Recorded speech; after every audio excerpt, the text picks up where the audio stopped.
So today we are together with Dola Dasgupta. First of all, welcome. It's wonderful to see you.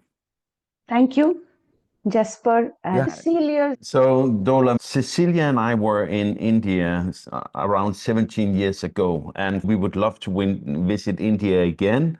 And it would be most lovely if we could find some Indian homeschoolers or unschoolers, because we know that we often have a lot more in common than just the educational choice. So I searched online and I found you. Yeah.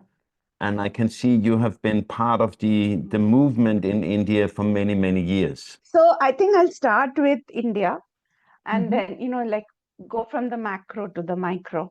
So India, it's vast, it's huge. Diversities are in many aspects, right? It's class diversity, there's caste diversity, there's religious diversity, ethnic diversities.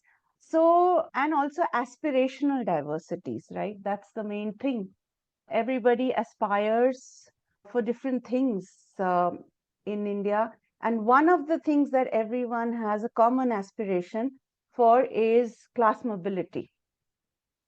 Everybody wants to rise up in the social stratification, right? They want to be better than where they are today.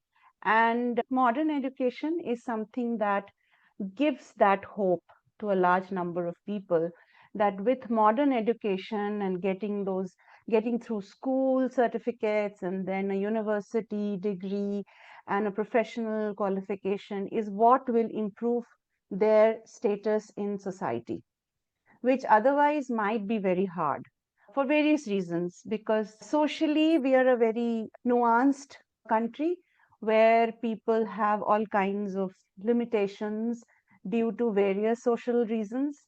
And one of them also is gender. So obviously, education seems like the only ticket to some kind of betterment of their life.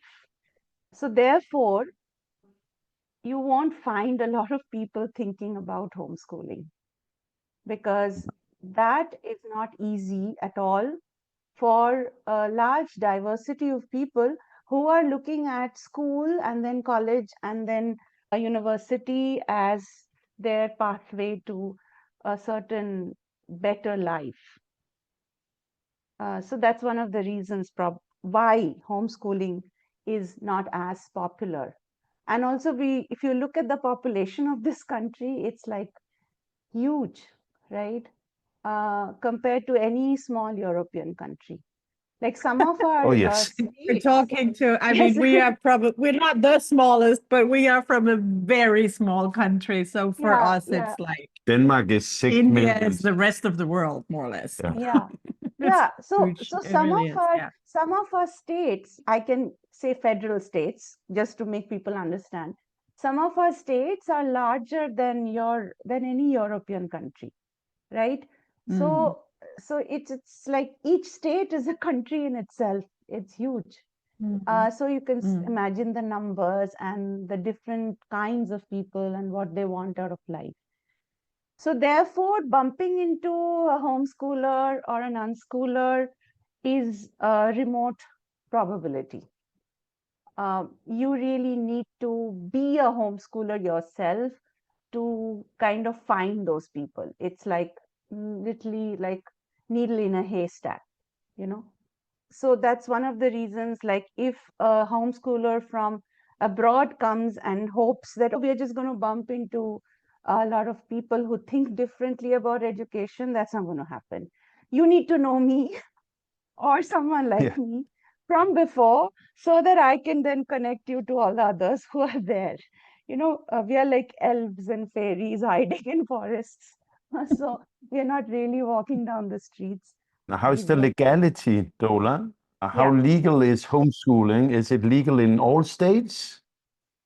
We have a very ambiguous status when it comes to homeschooling in India. There is no rule against it. It's not illegal by law. In fact, home education has been included in the new education policy, which is called the New Education Policy 2020, right? So you can home ed your children. However, most students will need to take a school certificate like in the 10th grade or the 12th grade, because if you want to join college, you need those, right?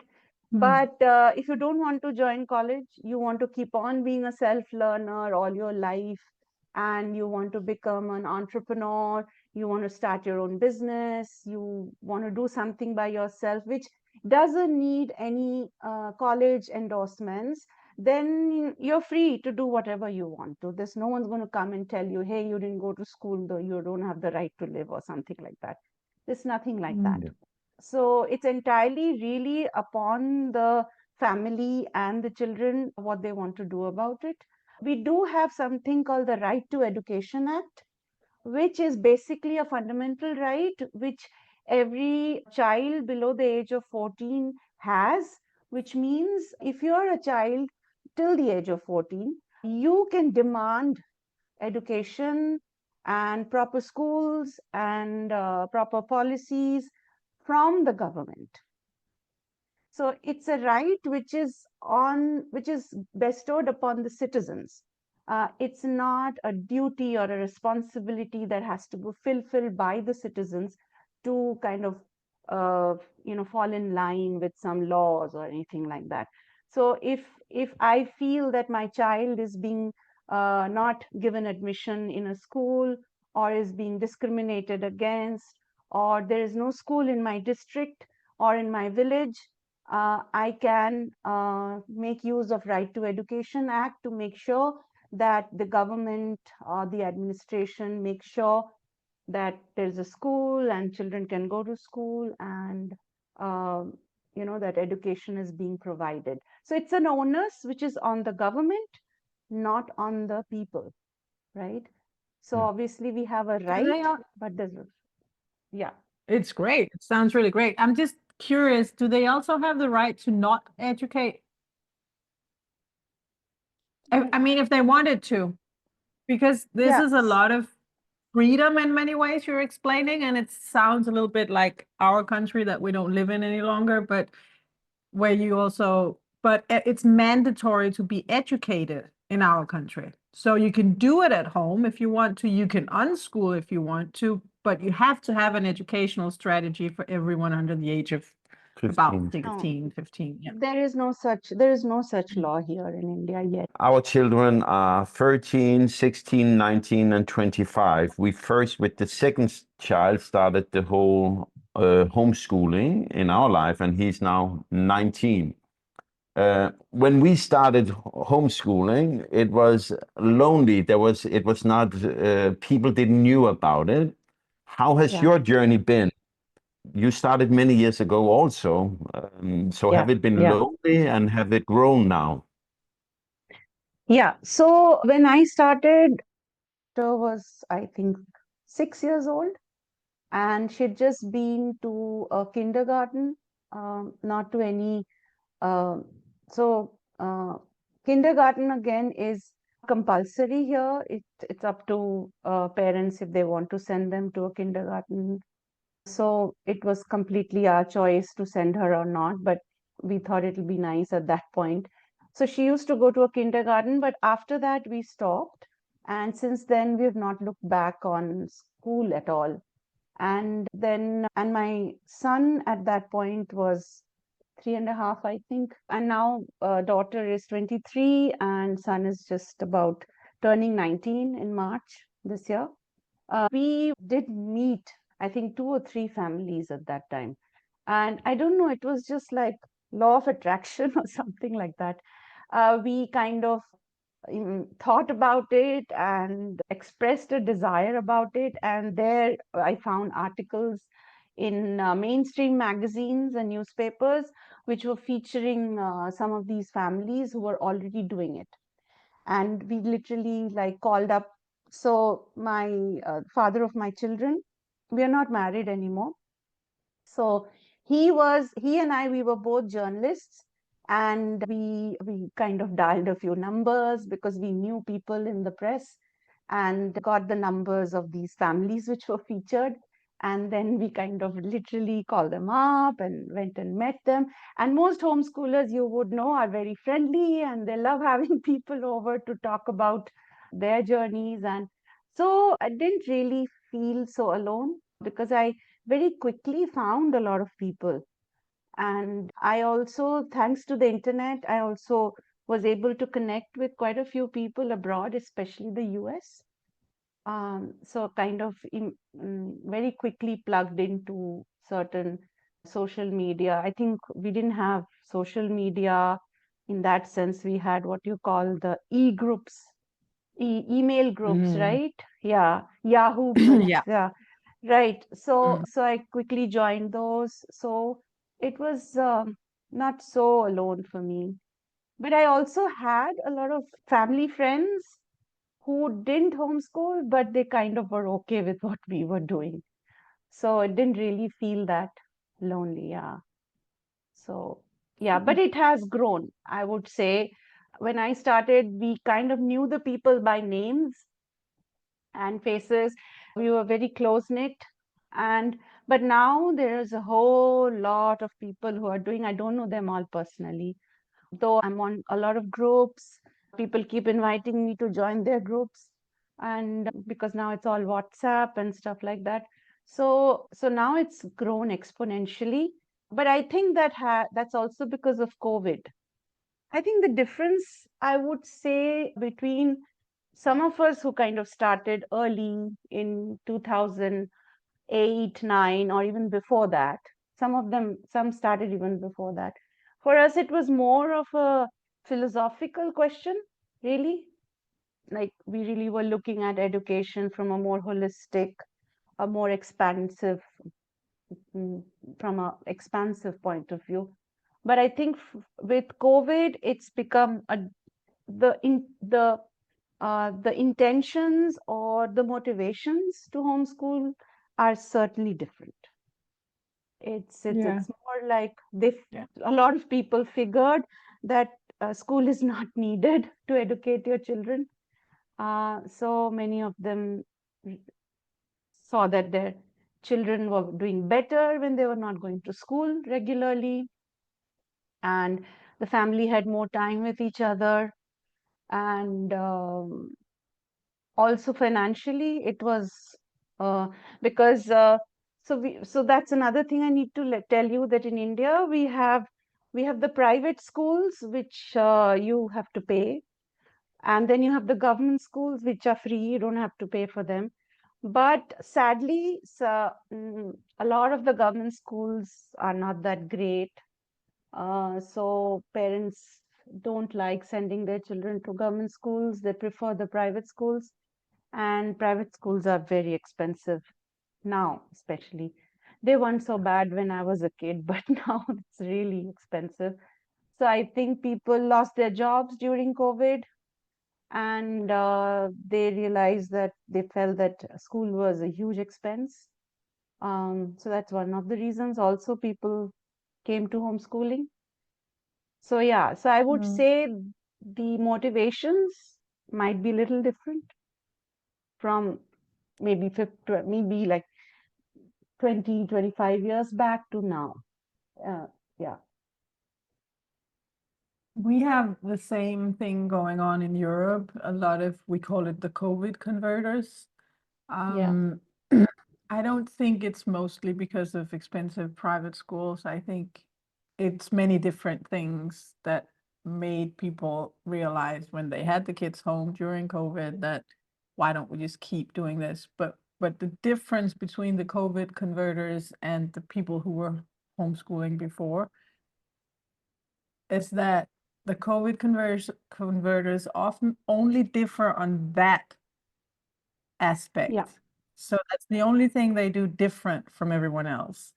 And I really hope that I will stop saying COVID converters, that, you know, it will expand, that the having kids at home might make you just make your own Yeah. choices. And we could be like a more, I don't know if I can Homo- say this word in English. Homogeneous. I can't say it. Um, group with one feel of being, but it is really profound how different it can feel with the people who have homeschooled. And it's not just about homeschooling for a long time. It's the mindset, as you said, are you doing this for philosophical reasons? Are you used to asking, just questioning, why am I doing this? I remember you had a colleague once, my husband had a colleague once who said, don't you get tired? You must think so much because there's so many things you've thought about. Yeah, but we question as a base, we question everything. Do you think it will unravel from there? Well, so what I'm noticing is that a lot of them did come into homeschooling because of the reasons that you and I just talked about. However, some of them out of that lot do start thinking differently a little bit, because they kind of realize that it's so hard to kind of keep children engaged all the time at home. And they find themselves at wit's ends, not knowing how to be with their children. And so it's kind of a limitation that they're hitting. And even though they try to kind of pack the days of the children with classes and tutorials and online and stuff, children are rebelling because that's not what they want. So children also kind of start rebelling.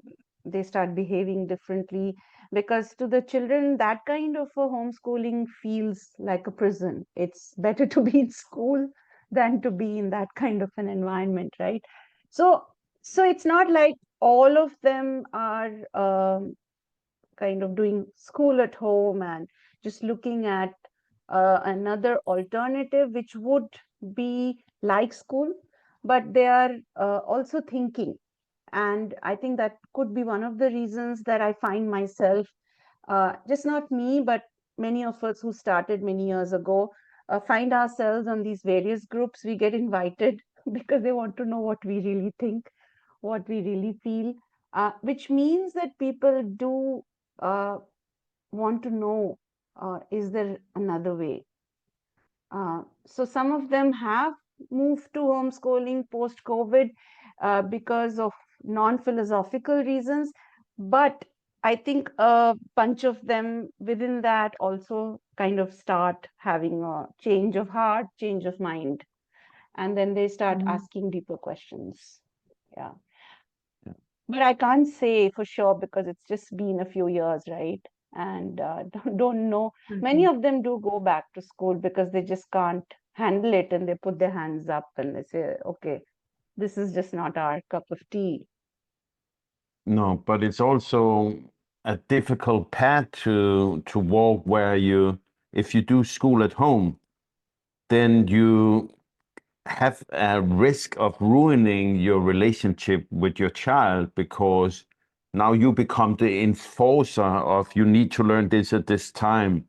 Where if you believe in forced schooling, as some people do, then I would rather I had hired someone to be the evil person.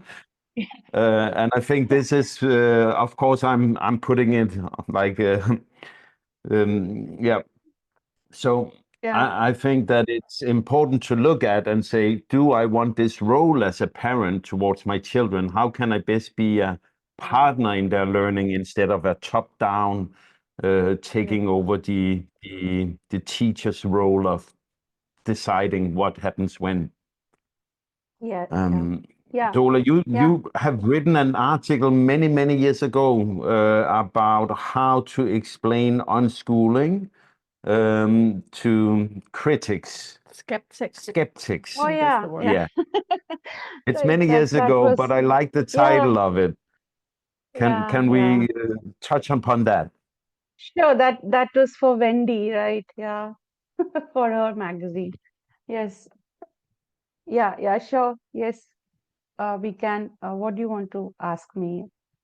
Do I How remember do you everything? explain unschooling to people who are skeptic? I think I've moved so much from when I wrote that article. A lot of me now doesn't really feel like explaining things to skeptics anymore. That's because actually my take as well. Oh, that's wonderful. This comes with the years. Yeah. These days, I'm like, do you really want to know? When people ask, what are you doing? What does that mean? I'm Yeah. like, Do you have the Yeah. time? do you really want to know? Yeah. Because that Yeah. will take about 3.5 hours. And if we could talk about where you're Yeah. going on vacation next time or your brother's wedding, because maybe this is Yeah. not for you. Yeah, Yeah. I Yeah. don't I do really the have same. have a I podcast that think people I've, can listen in if they want to. yeah. I think I've changed a lot as a person as well. Unschooling has changed me so much. And I'm Mm. growing older, so I think my perspectives on life are also very different now. And I think I also realize that I don't really have to explain anything to anybody. So I've also kind of over the years that however, when somebody who's really interested, like a lot of homeschoolers, especially when they're struggling with being this evil authoritarian teacher for their children, see that their relationship with their children's going down, going, south, then they want to know, is there another way? Because that's obviously not working for them. So that's when I think I try to step in a bit with our life and how it has been for us, and how there can be another way to be with your children. So I think that's the only place now where I do talk about unschooling, because that's when there I see there is a real intention to know. They're looking for something, they're struggling with something, uh, and they're looking for a more compassionate, loving path, then I do talk about it with them. We all have our own perspectives and we all have our own journeys. And I'm no missionary. I don't have to, I mean, the whole world will never agree with what I'm doing. And I don't have to convince anyone. No. But I will help if someone's asking for my help. And I will share my perspective and what I've learned. And also, it's funny, I think I was more, oh, that sounds weird. I was going to say, I think I was more convinced maybe 3 or 4 years ago than I am now that unschooling is the right thing. I'm more like now, it's right for us. This is what we're Yeah, doing. This is our life, our choice, our style. We have been consistently asking the kids over all the years if there's anything they want to modify about our lifestyle. And they usually just say, if we could have a little more cake, that would be nice. But besides that, they're happy. So, I mean, it's just our thing. But do I yeah, have yeah, yeah, to, do I yeah. have to convince everyone? No, no. No, no. I mean, isn't it the Yeah, job of this life? Find your way. yeah, yeah. I quite agree with you. In fact, I've always been like that from the very beginning. Maybe, you know, uh, a lot of my other community members, there is a need for advocacy and showing this as the better path, or being anti-school, actively being anti-school. Whereas I never took that path, because, like I said right at the beginning, I love my country and I see the struggles and challenges of the people, and while philosophically I might, and spiritually I might see, uh, there is another way to kind of accept life as it is, and end of suffering, as Buddha says. But I don't think I should be expecting everyone to be on that path, because uh, to respect whatever desires and aspirations each and everyone has for themselves and for their children is another thing that I've also kind of tried to constantly remind myself of. So I've never been anti-school. I've never advocated for unschooling or homeschooling. uh, it's just what worked for us. It's something that was my life journey. Sometimes I even wonder at this point of my life when I'm like 50 plus and the children are adults, and I'm like, okay, maybe it was just about me and not even about the children. So, so it's like Yeah. I came to this planet for some reason, and this is the reason. And I did this, and I did it against some odds, and I had a great time. I'm still having a great time, and I'm sure. I think if the children went to school, uh, they would have turned out fine either way.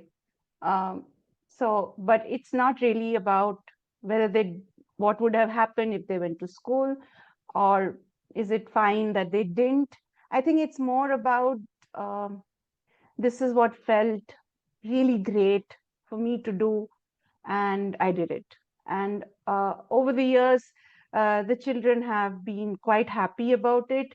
And I've also, just like you both, always asked them that, what do you think? Like, they have friends who go to school and stuff. So I said, do you think it's more fun? Would you like to experiment, explore? And they always said no, because uh, what they tell me is that their friends always kind of came up to them and said, you guys are so lucky, you all don't go to school. So, yeah, so I think, and I think they didn't really miss out on that, that social life, which can happen uh, for some kids who go to school. They've always had some um other kids who go to school, so they did some of those social activities always. They still do. So ultimately, my children and I, we all realize that it's not really about going to school and sitting there and spending a lot of time in a physical space called school, but it's more about the interactions that you can have with some diverse people. So that's what they ultimately started looking for. Uh, and it was not really, they also realized they won't find it in school, because school can be pretty homogeneous in that sense. Uh, Yeah. so yeah, so I think I would say at this point of my life, I don't know, meet me 10 years later, I might say something else. But Yeah. now I really feel that this is uh, something that called me and I did it. And it's a wonderful perspective, and it made me think about all the joy I personally have gotten out of that we chose this path. I think the fact that we have had our children at home, and I also 7 years ago started working from home, have given me such a much more rich life. It have given me double the amount of time with my children and all the quality hours with my children. So besides my children being happy and liking to be homeschooled and unschooled and the life they are living, I'm just personally so grateful for seeing so much of the time my children live and being there when they grow up. Yes. And then it has given me a perspective when I look back at how I have learned through my life. I like the philosophy about unschooling and doing what we're doing as parents have given me so much time for reflection about what it is that makes me tick or where my passions lie. And I have come to a path. I just turned 50 where I'm like, I really love learning, but I Yeah. hate learning from people. I still hate that. I love getting an idea, making a project, trying to figure that out. This year we'll start a publishing house. Again, I've done it earlier, but now there's some new stuff I want to learn. Making the podcast is for me a way to learn, a way to meet great people, a way to grow. And this about finding how you as a person learn best. I don't Yeah. think I would have gotten that if we hadn't chosen to homeschool and unschool. So I'm very grateful that Cecilia brought it into our life, or actually it was our son, who is now 19. He said, I don't think this school thing is for me. And he said it enough, so we had to listen to him. Yes. Um, Yeah. and it has given me such a deep and rich life that it's pretty good. Yes. Can I do another rant? I'm not advocating against school. I am checking in with the children, but I'm also pretty convinced that unschooling is the best way to grow up. That if you're lucky enough to have caregivers who can find in themselves to do the deschooling process, or maybe you even have parents who were never in school, and you get that framework of growing up with that freedom, with that kind of relationship with your most important people, and with that kind of support, just no pushing, no curriculum, but still a framework of other people around you who will provide and help you with whatever you feel like. Is it Minecraft or pottery or drawing or French philosophy, whatever? I'll support you. I'll find the things you need. I'll prompt you, not like, but just, are you sure you're doing what you want to do? And can I help you? Do you want a cup of tea? Can I join you? All these things that we do. I am convinced this is the better life. And I'm convinced that it would be the better life for everyone. And I am convinced that the centerpiece is things being voluntary. I think it's good for parents to deschool and find out who they really are, and take away all the stress of being the policeman of the school system. And I'm convinced that voluntary education based on curiosity and exploration is better for everyone if the framework is right. Because of course there is a lot of diversity, a lot of situations where this is not true. I'm just saying, I'm just afraid that I said before whatever, because I actually don't believe that. I do believe that this is the better life, and it is more fair. There is more joy, there is more love, and there is also more learning, actually. So I just want to chime in with both of you, because I totally agree with both of you. And my experience is just the same as both of you. It's just this whole thing. That's why I said maybe I did it for me. I don't know, because it just completely changed my life. I'm so grateful for it. And the amount of time that I got with my children, I think a lot of time people ask me, why did you unschool? And then because I don't want to get into a long explanation, I just say, oh, because I love them so much. I didn't, so I just kind of say that. But yes, I agree with Cecilia. This is definitely, even for me, I might not say it loud out there to advocate anti-school or whatever, but I really feel this is the best way to live. And I don't know why everyone's not doing it. So I always say, why are you all not doing this? This is like, why are you worried about curriculum and schedules and routines and all that? Just relax, have fun, enjoy, and everything's going to be fine. And I do wonder why everyone's not living like this. And I feel the whole world should be living like this. So. Yeah. And I think I want to touch upon did I do it for me? Yes, I did it for me. But I think because the way I am a human on this planet, that I am in this life, I get some challenges or tasks or things, there are some cards on my hand, things I have to, maybe I don't have to do, but I have to think about how to handle it. And 4 of these cards are my 4 children. And those are pretty good cards. They're pretty important cards. Yeah. So I think a little Yeah, more yeah. about them than I do about, you know, the roadside tree that I'm passing on my daily walk. I could do something about that, but the kids are more important. Yeah. And I think stepping into being a mom in the way that makes sense to me, which is I take care of them. I will share the load, but they are my children. Why am I giving them up to strangers? Why am I trusting the school system's curriculum? Who made that up? Why Yeah. are they learning this? Why are they being pushed? Why are they sitting at a desk? Why am I just eating that weird packed lunch that the school system is that I didn't want? It's not even vegetarian. You know, I'm just, so the fact that I step into doing it the way that I want to do it, that makes sense to me and therefore makes me happy.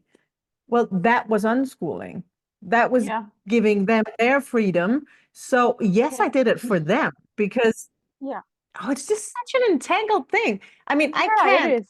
do, as a mom, I can't Yeah. do things solely for me. I've heard that so many times. Why don't you go on a yoga retreat in France all by yourself to treat yourself? If I have vacant time, I want to be with my kids. And Yeah. if I want an important decision, Yeah. I want to do it for them. But that makes Yeah. it for me as well, For because me. my most Yeah. important job is being a mom. Yeah. So did I do it for me? Yes. Yeah. Yeah. Yeah. But in a That very, was doing in it a for very, us. yeah, but in a different way that you explain, and that's great because I also kind of hear this a lot that you need a break, take a holiday, go somewhere, and I'm like, uh, I think my life is a break. It's a vacation, and I need to take a break from this. And yes, people do kind of feel that how do you all spend so much time with each other? And I'm like, I just love it. I don't know why you all are doing it. I wouldn't do it any other way. I'd never do it any other way. That's for sure. Yeah. Mm. Dola, if some of the ones who are listening to this lives in India and is considering, okay, homeschooling, homemade, unschooling could be an interesting path for us. We would like to explore it more. What would you suggest they do? How would you suggest to beginners that they take the first step? One of the questions I often ask parents who kind of seek me out for this reason is that what are your reasons for thinking something else other than school? And it's quite amazing how most of them suddenly realize that they didn't think of like 20 reasons which can be there for choosing something other than school. And when they start coming up with one after another of those reasons, uh, then we say, okay, now how are you going to go about this? So if your reason is your reason is I want my child to have more freedom, then I kind of take them through what do you mean by freedom? Uh, what does freedom look like? Can you just kind of close your eyes and visualize freedom? What does it look like? So I start with uh, I think the reasons come from your heart. There's something that is calling you, right? And I think you might not be very clear about uh, that calling unless someone helps you and guides you towards it. See, some of us, I feel, might have uh, been a bit clearer than some, and I think that's also something that I've noticed that many of us took to unschooling like fish to water. It was like we were born to do this, but some, I think, they feel attracted to it, but they don't really they know there's a calling, but they're not able to really hold on to that, and that helps. So these kind of reflective questions help them to kind of take that next step. The first step is leave school. Then slowly, start questioning, asking, freedom, uh, I want my child to pursue their interests. We want more bonding time. Okay, so what are you going to do about it? Like, so really get into that nitty-gritty of it. So that's the philosophical part of it, I think. But there's a practical part to it as well. One is that definitely if you're going to be either homeschooling or even the more radically unschoolers, I do feel that one parent at least needs to be around.